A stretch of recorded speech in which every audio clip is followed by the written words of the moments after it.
이스라엘이여, 너는 행복한 사람이로다. 아멘. 이 시간은 사무엘상 72번째 시간입니다. 사울이 다윗을 죽이기 위하여 사울의 딸 미갈과 결혼을 시킵니다. 그래서 사울의 딸 미갈과 결혼하는 다윗이에요. 사울은 다시 다윗을 사위로 삼겠다고 했습니다. 사울은 여호와께서 다윗과 함께 계심을 보고 알았어요. 그래서 다시 말해서 사울이 아무리 다윗을 죽이려고 애썼지만은 죽일 수 없다라는 것을 깨닫고, 여호와께서 다윗과 함께 계셨구나, 이걸 깨달았다는 거예요. 그래서 자기 딸 미갈도 다윗을 사랑했어요. 그러니까 메락과 결혼시키려고, 큰딸과 결혼시키려고 했는데 시키지 않고 이제 둘째 딸 미갈이 다윗을 사랑했어요. 그러니까 딸이 다윗을 사랑하니까 이런 기회를 통하여 사위로 삼고 이 미갈을 통하여 다윗을 죽여야 되겠다고 생각하고 다윗과 결혼을 시키는 겁니다. 사울은 자기의 왕권을 빼앗길까봐 더욱 두려워하였으며 평생에 다윗의 대적이 되었습니다. 그러니까 평생에 다윗의 대적이 되었다, 이 말은 다윗이 무슨 잘못이 있었기에 사울이 왕권을 이용해서, 그것도 3,000명의 군사를 동원해 가지고 그냥 다윗이 어디 있다는 소문만 들으면 추격해서 다윗을 잡으려고 아주 온갖 예를 다 썼어요. 자, 이렇게 하면서까지 다윗을 괴롭혀야 했던가. 이것을 결과적으로 다윗에게는요, 결국은 사울에게 쫓길 때마다 하나님이 내 생명을 지켜주지 아니하시면은 나는 이 왕의 행포에 도대체 살 수가 없으니 그냥 오로지 하나님께서 나를 지켜주십시오 하고 전적으로 하나님만을 의지했거든요. 그러니까 이것이 바로 무엇이냐면은, 하나님의 특별한 사명이 있는 사람에게는 100% 하나님만을 의지해야 될 사람이니까, 그러니까 이렇게 100% 하나님만을 의지하는 성왕이 돼야 되는 사람이기 때문에, 그래서 다윗에게는요, 철저하게 인간을 의지하지 않고 오로지 하나님만을 의지하는 사람으로 하나님이 지금 의도적으로 만드시는 거예요. 그러니까 죽을 고비를 그렇게 넘기게 하는 거예요. 그래서 그 고비를 넘어갈 때마다 깨닫는 것이 바로 뭐냐면은, 인간은 도대체 믿을 것이 못 된다. 믿을 분은 오로지 하나님 한 분밖에 없다. 다윗은 점점 삶의 현장에서 그걸 체득해 가면서 깨달아 아는 겁니다. 자, 블레셋의 방백들이 또다시 싸움을 걸어올 때마다 다윗은 그들을 대항해서 용감하게 잘 싸웠습니다.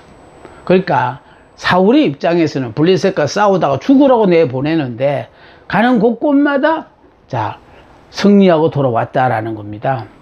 그러니까 결과적으로요, 아무리 죽음의 구덩이에 집어넣어도 죽지 않고 살아오니, 그러니까 사울의 입장에서는 결과적으로 내 자식을 이용해서 다윗을 제거해야 되겠다, 이렇게 생각하고, 마침 둘째 딸 미갈이 다윗을 사랑하니까 미갈과 더불어 결혼을 시키는 겁니다. 다윗은 사울의 모든 신하들보다 더 지혜롭게 행하였어요. 하나님이 함께 하시는 분은요, 하나님이 지혜를 주셔서 사람들의 지혜를 뛰어넘어요. 그러니까 최고의 복 중에 복이 하나님께서 함께 하시는 사람.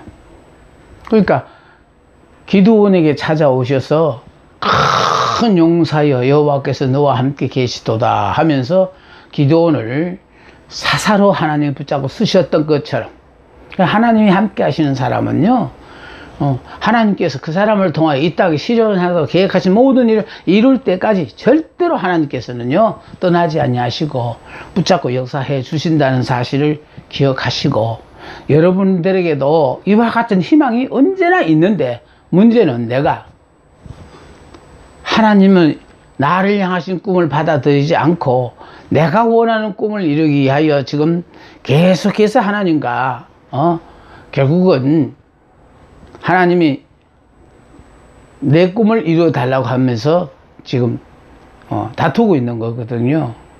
이거는요 아마 돌아가실 때까지 여러분의 꿈은 이루기가 힘들어요.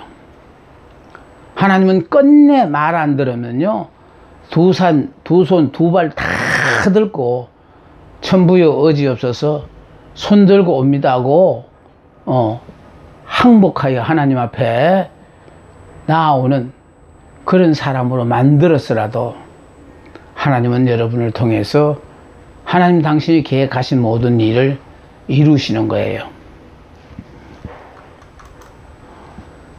자, 이제 19장에 오면은요 다윗도 육신을 입고 살다 보니까요 어쩔 수 없이 인간을 의지하는 거예요. 가족을 의지하고 내 가까운 친구를 의지하고, 내가 다른 사람은 몰라도 내 저 사람은 믿는다라는 그런 사람들을 의지하거든요. 근데 이 19장에 보면은 결국은 다윗이 믿었던 모든 사람들로부터 실망을 해요.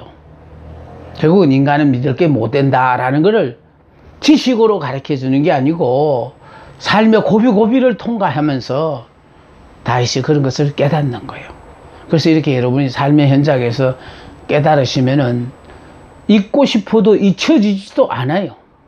그 일로 말미암아 내가 지금 상처가 난 게 있거든요. 그 흔적이 다 아무로 없어질 때까지 그거 남는 거예요. 그래서 다윗이 요나단을 신뢰합니다. 요나단의 도움을 받는 다윗. 근데 이 어려움에 처해도요 하나님은 항상 나를 도와주는 사람이 하나님께서 있도록 하시는 거예요. 자, 요나단의 중재는 신중하였고 또 효과가 있어서 자, 다윗이 사울을 신뢰합니다. 이제 요나단이 중재함으로 말미암아 다윗이 사울을 신뢰하거든요. 다윗은 여전히 나라를 위해 용감하게 싸웠고 사심이 없어요. 왕의 자리를 넘보다 보지도 않았어요. 이렇게 우리는요 마음을 비우고 현재 나 같은 2세 8번째 아들, 집안에서도 아무도 안 알아주는 자기를 이렇게 하나님이 알아줘서 사용하시면은 그 자체로 감사하면서 주어진 일에 최선을 다하기만 하면 돼요. 자, 그래서 용감하게 싸웠고 사울을 위하여 여전히 악신의 괴로움을 당할 때마다 그는 왕궁으로 불려가서 수금을 탔습니다. 다윗은 사울이 자기를 향하여 던진 창을 빠른 동작으로 피했습니다. 자, 다음에요 다윗이 미갈을 신뢰해요. 그러니까 자, 사울의 딸 미갈은 다윗으로 하여금 위험을 벗어나게 했어요. 그러니까 사울이 다윗을 잡으러 갔을 때에 미갈이 다윗을 이렇게 도망가게 하거든요. 그러니까 결국은 다윗을 죽이기 위하여 미갈과 더불어 결혼을 시켰는데 이 미갈이 아버지를 배신하고 사랑하는 남자를 도망갈 수 있도록 도와줬다라는 거. 그러니까 이런 걸 보면은 결국은 하나님이 기뻐하지 않는 일은 내가 놓은 내 자식이라도 이렇게 협조하지 않는다라는 것도 우리가 알 수가 있어요. 그러니까 도저히 이 경우가 도저히 나를 도와줄 수 없는 사람이 나를 도와주는 그런 사람으로 바뀌어질 수 있게 하는 것도 하나님이시거든요. 자, 다윗이 이제는 의지할 사람이 없으니까 집에서 나와서 이제는 사무엘을 찾아갔어요. 그래서 다윗이 사무엘을 신뢰합니다. 다윗은 사무엘에게 달려가서 사울이 자기의 행한 모든 일을 다 고하였습니다. 자, 사울은 정탐꾼을 통해서 다윗이 그곳에 있다는 말을 들었습니다. 끊임없이 사울은요, 다윗을 추적해서 어디에 있는지, 그러니까 결국은요, 나하고 무슨 놈의 왼수가 졌다고 나만 죽이려고 이렇게 혈안이 되어 있느냐. 얼마든지 다윗이 그렇게 생각할 수 있잖아요. 그렇게까지 사울로 말미암아 다윗을 하나님이 덜덜덜덜 볶으신 이유는 다윗의 속에서 이제 전적으로 인간을 의지하는 이 모든 것을 다 빼버리고 오로지 하나님만을 의지하는 사람으로 만들게 하기 위해서 하나님께서 사울의 마음을 움직여 가지고 그래서 다윗을 계속해서 괴롭히는 겁니다. 그러니까 우리가 생각한 데는요, 하나님은 보이지 않고 눈앞에 괴롭히는 보이는 그 사람을 보면서 저 왼수라고 생각하고 사는데 그거 아니에요. 내가 하나님이 원하는 사람으로 되기 위해서 하나님께서 그 사람을 통하여 나를 그렇게 자꾸 자극을 했으라도 인간을 의지하는 모든 마음을 다 버리고 오로지 믿을 분은 하나님밖에 없다라는 이 마음을 이 믿음으로 살게 하기 위해서는 이렇게 계속해서 다윗을 괴롭히는 겁니다. 그래서 사울이 초기에는 겸손해서 정말 말씀에 순종했고 모든 사람으로부터 인정을 받는 그런 왕이었지만 그는 금방 교만한 마음에 그 다스리지 못해 가지고 한 3년 지나고부터는요, 초기 3년 빼고는 죽을 때까지 수단과 방법을 가리지 않고 다윗을 연단하는, 그러니까 회초리로 쓰임을 받았다니까요. 그렇게 지금 여러분들도 하나님의 장중에 붙잡혀서 쓰임을 받는 그 자체만 좋아하시지 말고 내가 이렇게 선한 도구로 쓰임을 받는지 아니면 이렇게 악한 도구로 쓰임을 받는지 이것도 한번 여러분 생각해 볼 필요가 있어요. 사울은 다윗을 연단하는 막대기로만 쓰임을 받았어요.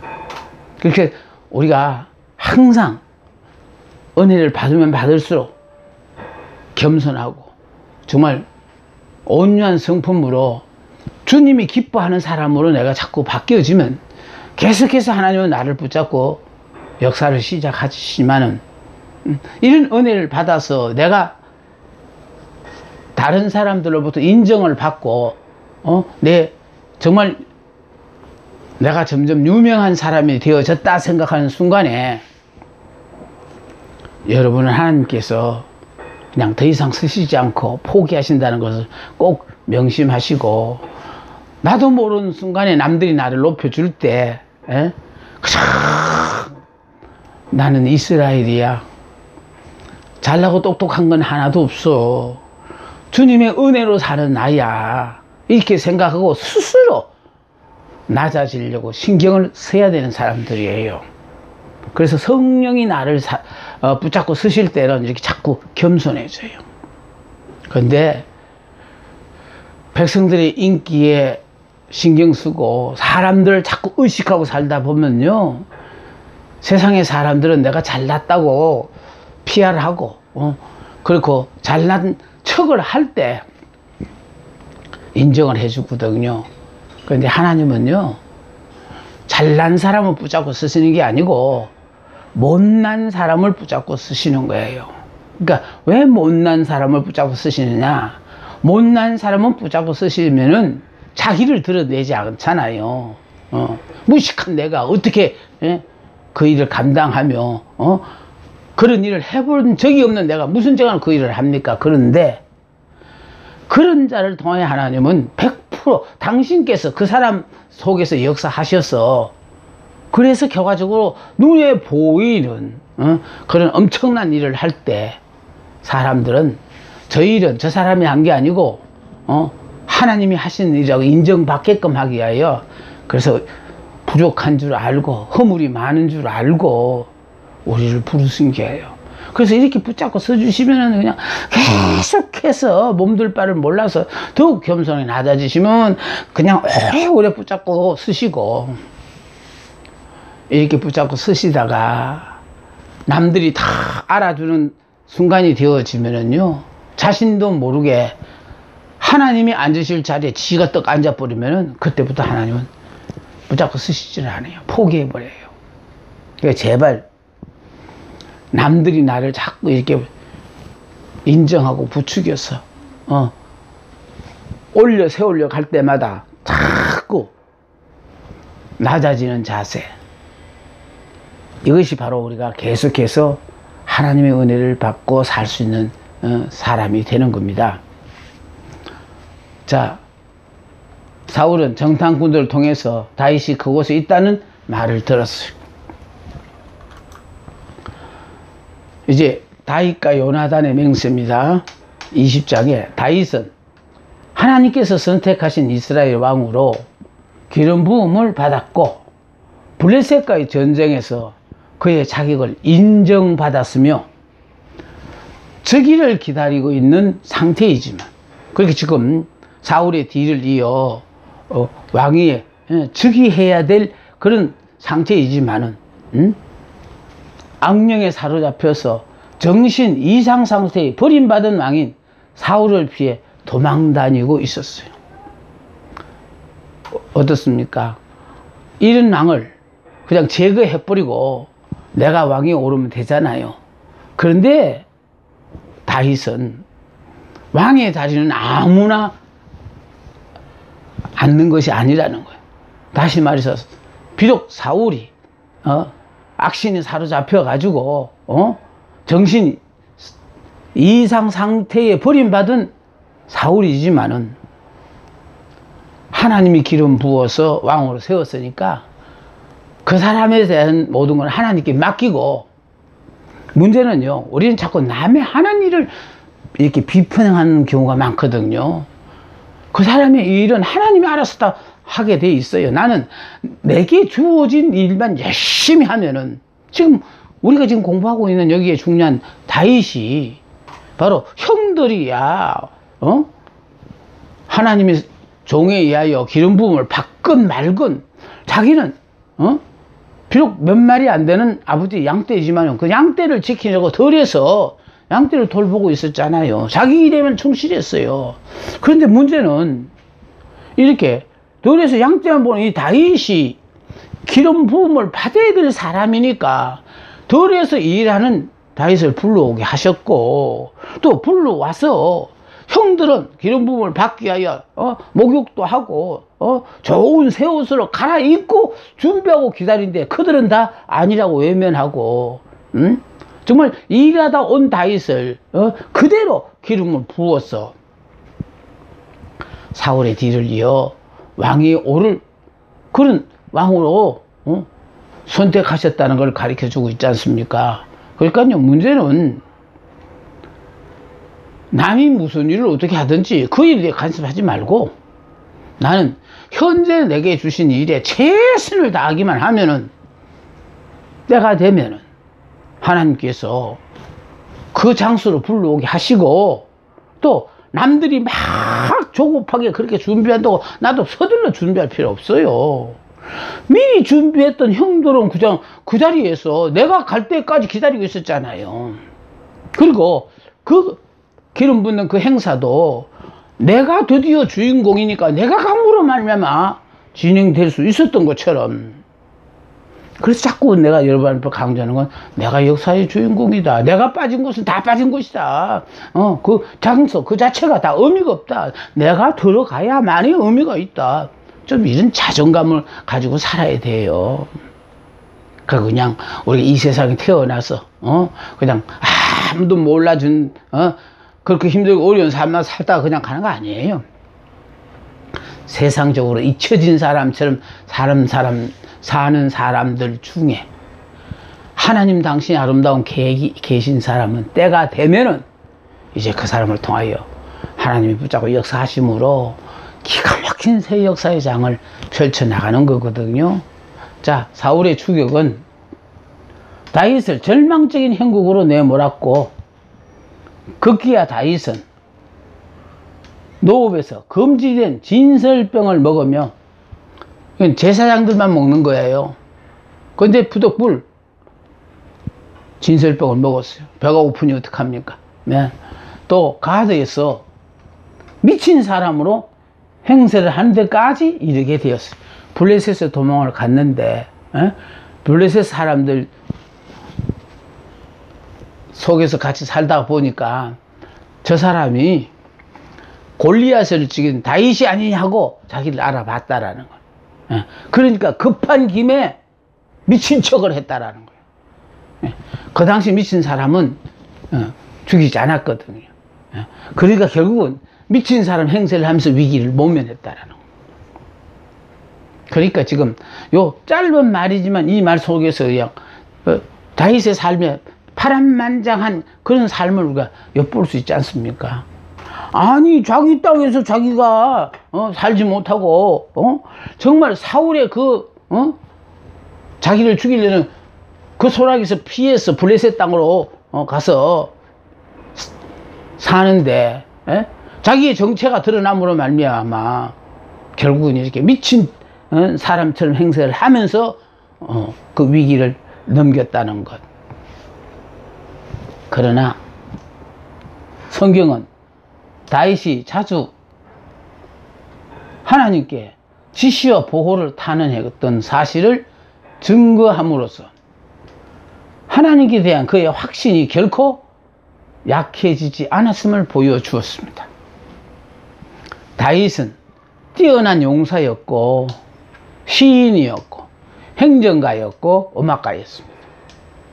시편은 다윗과 다른 저자들이 위기를 당했을 때 느낀 심정을 기록한 것으로서 거룩한 경배와 찬양의 노래들이다.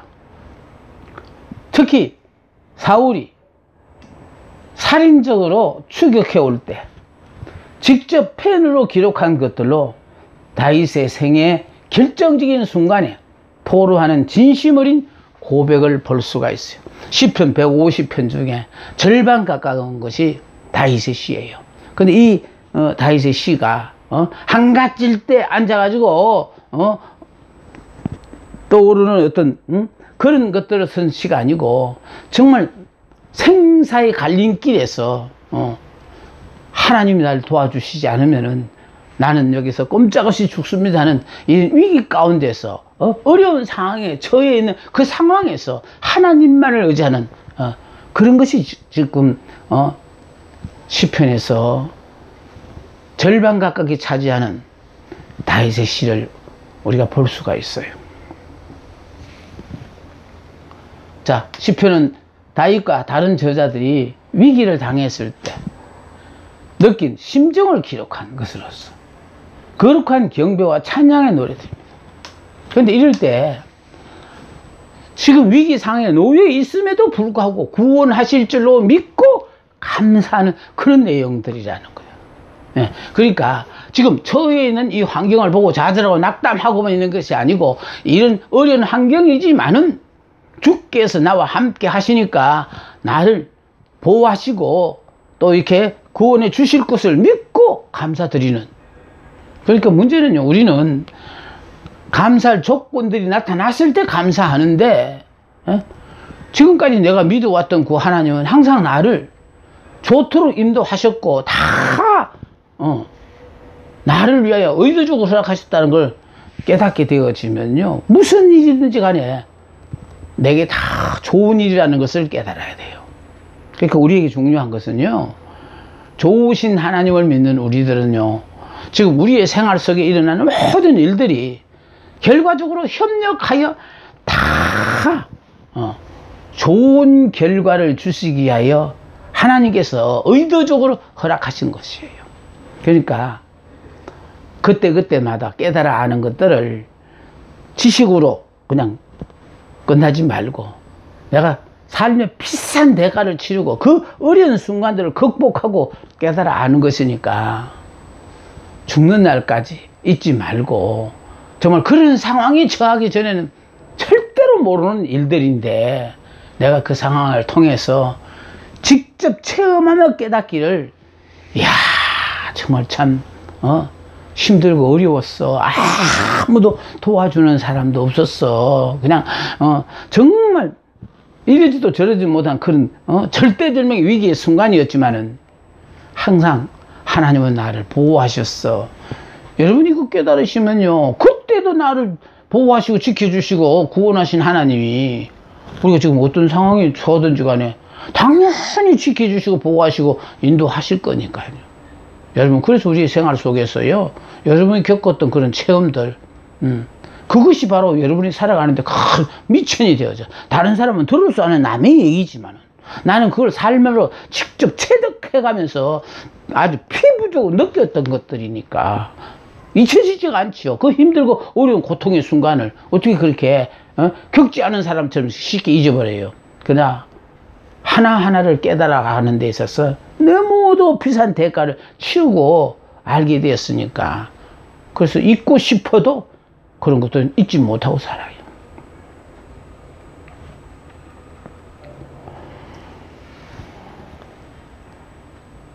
자, 생애 결정적인 순간에 토로하는 진심 어린 고백을 볼 수가 있습니다. 자, 다윗이 요나단과 의논을 합니다. 다윗이 요나단에게 자신의 위급함을 토로해요. 지금 너희 아버지 왕이 나를 이렇게 죽이려고 그냥 계속해서 나를 지금 위험의 상황에 나를 처하게 할 뿐만 아니라 죽이려고 한다. 자, 요나단은 다윗의 협조 요청을 흔쾌히 수락했어. 이 말은 뭐냐면 아무리 봐도 너희 아버지가 나를 의도적으로 죽이려고 하는 것이니까 정말 너는 너희 아버지니까 너희 아버지 의중이 어떤 것인지 좀 알아봐 주라. 정말 나를 죽이려고 그러는 건지 아니면은 절대로 본심은 죽일 생각이 없는데 어쩌다 한 번씩 그러는 건지 그걸 좀 알고 싶다 하고 이걸 요나단 앞에 얘기를 하고 또 요나단은 그 말을 듣고 협조하기로 이렇게 흔쾌히 수락을 했어요.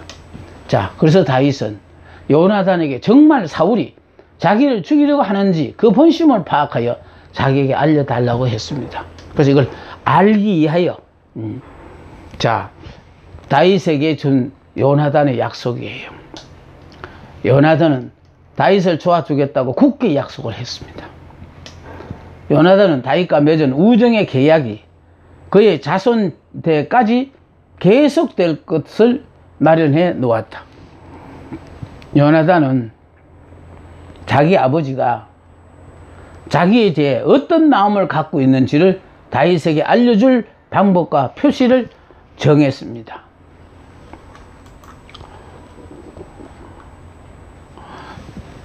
요나단이 다윗을 위해서 해명을 합니다. 다윗이 첫날에 식사 자리에 참석하지 않았지만 사울은 아무 말도 없이 지나갔어요. 사울은 둘째 날에야 다윗에 대해서 물었습니다. 요나단이 다윗을 위하여 변명을 합니다. 사울은 자기 손이 미치지 못하는 곳에 있었기 때문에 어쩔 수 없었고 따라서 모든 분노는 요나단에게 퍼부어졌습니다. 그러니까 결국은요 다윗을 시기하고 미워하고 죽일 마음을 가졌다가 보니까 다윗 편을 드는 아들마저도 다윗처럼 용서할 수가 없다라는 뜻이죠. 그런데 마침 그 순간에 그 자리에 다윗은 없었거든요. 그러니까 사울은 자기 손이 미치지 못하는 곳에 다윗이 있었기 때문에 어쩔 수 없었고 따라서 모든 분노는 다윗의 말을 지금 대신하고 있는 요나단에게 퍼부어졌다라는 거예요. 요나단은 아버지의 야만적인 생각 때문에 몹시 슬펐고 극도의 혼란 속에 빠지게 되었습니다. 그만큼 기대에 어긋났기 때문입니다. 요나단한테는 더 없는 친구인데 아버지가 죄도 없는 내 친구를 왜 저렇게 더더군다나 온 백성들이 이렇게 좋아하는 다윗을 아버지는 왜 저렇게 다윗을 죽이지 못해 혈안일까? 그 일을 생각할 때 몹시 슬펐고 극도의 혼란 속에 빠지게 되었다. 그만큼 기대에 어긋났기 때문에. 자, 자신에 대한 아버지의 비난에 대해서 요나단은 한마디의 대꾸도 하지 않았습니다. 자, 자신에 대한 아버지의 비난. 그 비난은 다른 거 없어요. 다윗 편을 들고 있다라는 그것 때문에. 그러니까 사울이 미워하면 아들도 미워해야 된다는 뜻인데 요나단은 다윗을 미워하지 않았어요. 이게 바로 성령의 사람, 즉 영의 사람이 되어지면은요 미운 사람이 하나도 없어요. 내가 육의 사람일 때 미운 사람이 있어요. 내 마음에 드는 사람이 있고 안 드는 사람이 있어요. 그런데 새 사람, 영의 사람이 되어지면은요 정말 여러분 철천지 왼수라고 생각했던 그 사람이 내가 영의 사람이 되면요 정말 내 생명이 은인이고 내가 저 사람을 만나지 않았다면 내가 어떻게 됐을까 하고 정말 귀한 사람이라는 걸 깨닫게 되는 거예요. 상대가 변해줘서 내가 인정받는 게 아니고 내가 변함으로 말미암아 정말로 지금까지는 내 마음에 들지 않아서 각각 성토하고 싫어했는데 내가 성령의 도우심을 받아 영의 사람만 되어지면요 그냥 참 그 사람이 내게 꼭 필요한 사람, 생명의 은인으로 바뀌어 버린다는 것을 아셔야 됩니다. 자신에 대한 아버지 비난에 대해서 요나단은 한마디 대꾸도 하지 않았습니다. 자, 아버지 그 속마음을 깨달은 요나단이요 이제 이 소식을 다윗에게 전해야 되니까 자 위험하다는 소식을 들은 다윗 요나단은 다윗과 약속한 장소로 가서 다윗이 숨어 있을 만한 바위가 있는 곳에 오자 신부는 아이를 보내며 화살을 주오라고 했어요. 요나단은 화살을 멀리 쏘아서 화살이 그 아이의 머리 위로 지나가게 함으로써 다윗에게 그가 위험하다는 것을 알려주고자 했습니다. 그러니까 결국은 화살을 멀리 쏘므로 말미암아 네 신상이 위험하다. 이것을 요나단에게 알렸어요. 요나단은 발견될 위험이 없다는 것을 알자 다윗에게 목숨을 구하기 위해서는 속히 도망치라고 한 뒤에 잠시 동안 마음에 있는 말을 털어놓고 이야기를 하였습니다. 그들은 그 후에 단 한 번 수풀에서